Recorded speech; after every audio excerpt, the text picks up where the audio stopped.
Vamos lá.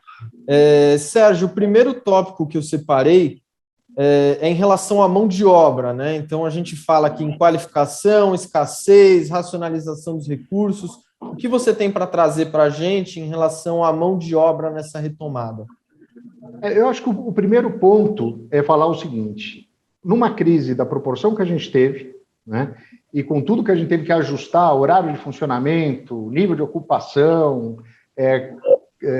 movimento de clientes, etc., o setor como um todo, a enorme parte dos operadores reduziu drasticamente o quadro de funcionários, né? E isso, tradicionalmente, leva a gente, né, se a gente olhar para outros movimentos menos graves do que esses, mas em outros movimentos do passado, de retração de mercado no Brasil e no mundo, o que a gente percebe é que os empresários, quando eles começam a sair da crise, um dos desafios deles é ter mão de obra suficiente para pegar essa recuperação, para andar nessa recuperação até melhor do que os seus concorrentes, mas todos também têm um desafio de revisar sua forma de atuar, né? De repensar a forma de atuar, de pensar em novos processos, para poder lidar, inclusive, com um impacto menor do custo de mão de obra dos seus negócios, incorporar mais soluções e mais tecnologias, para quê? Para, no final das contas, conseguir atender cada vez mais clientes e atender cada vez melhor, mas buscando ganhos de eficiência, né? E aí eu acho que até considerando tudo que a gente está vivendo sobre custo nesse mercado, nesses tempos, abrir mão das oportunidades de ganho de eficiência é algo inaceitável, né? Ninguém vai conseguir ser rentável se não buscar eficiência, entre outras coisas, empregando mão de obra na medida certa. Então, eu acho que esse é um dos pontos. Mas a gente tem outras duas situações que eu acho que vale a pena comentar, Bruno, que eu digo que tem a ver um pouco com uma situação de oferta e demanda de mão de obra. Então, a primeira o mercado começa a recuperar para todo mundo, mercado de food service, todo mundo vai precisar de mais gente. Então, tem uma competição pela mão de obra, que vai marcar os próximos meses das vidas de cada empresário que está ouvindo a gente aqui. Um outro ponto que vem junto disso, que é como que eu sou competitivo, atraente, para buscar essa mão de obra. O outro ponto apesar, né, da gente ter um Brasil com uma alta taxa de desemprego, que ainda leva mais um tempo para começar a ter uma redução, uma retração, acontece que o brasileiro pode estar desempregado, mas a grande parte do brasileiro desempregado, infelizmente, tem um problema sério de qualificação. Então, a gente vai ter que competir por mão de obra, mas competir por mão de obra ainda tendo que lidar com o fato de que tem pouca mão de obra disponível com qualificação.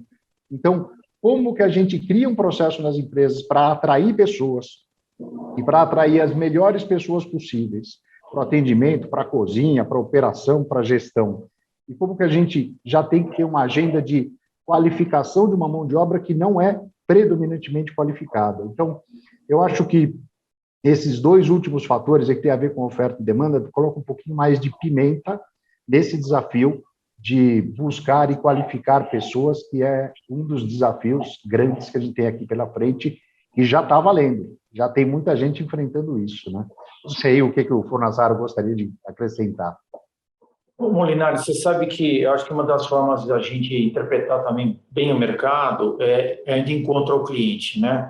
E quando eu vou de encontro ao cliente, eu tenho visto muito do que você acaba de comentar. Então, é um cliente que teve que encolher, às vezes teve que fechar a sua forma tradicional de venda e está retomando o mercado e encontra dificuldade de trazer aquele modelo anterior para os tempos atuais. E essa oportunidade faz com que a gente venha trazer para ele a tecnologia, e a gente precisa tomar cuidado, às vezes, quando fala em tecnologia, é uma simplificação da operação que ele tem tradicionalmente, ou seja, fazer com que a tecnologia hoje já disponível traga a mesma qualidade que o produto dele tinha, com uma simplificação e também uma versatilidade. Se ele tiver que ter um aumento de escala, porque, obviamente, que todos nós temos que pensar nesse fator positivo, ele não tem uma demanda operacional proporcional, ou seja, que ele possa ter soluções técnicas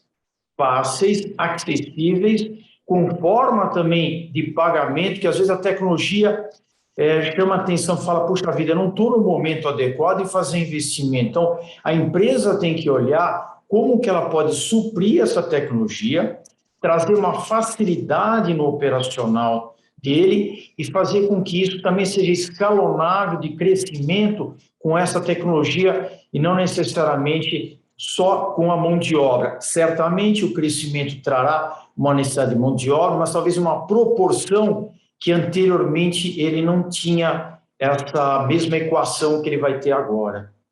Yeah. E assim, fugindo um pouco até do script, né? Mas só fazendo um comentário bem rápido. Tem uma outra questão para acrescentar, que estava me fugindo até, que inspirado no que você falou, Fanazaro, que é o seguinte: uma dificuldade muito grande de lidar com mão de obra, né, no modelo, né, ou considerando quais são os modelos de relações trabalhistas no Brasil, é a questão de pico e vale. Porque às vezes você tem uma demanda muito alta, no dia seguinte você está vazio, e depois você tem que escalar outra vez, depois derruba outra vez.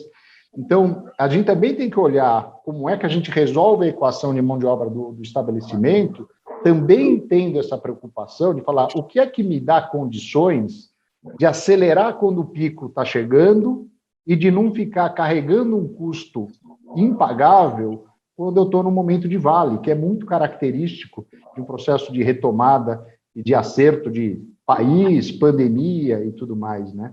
Então, é só para completar um pouco esse segundo ponto.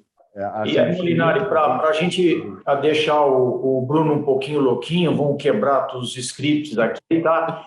A gente não pode esquecer o momento que a gente vê com os insumos, como energia elétrica, gás, água, com um crescimento muito alto. E quando a gente vê soluções, a gente vê também uma redução desses custos, né?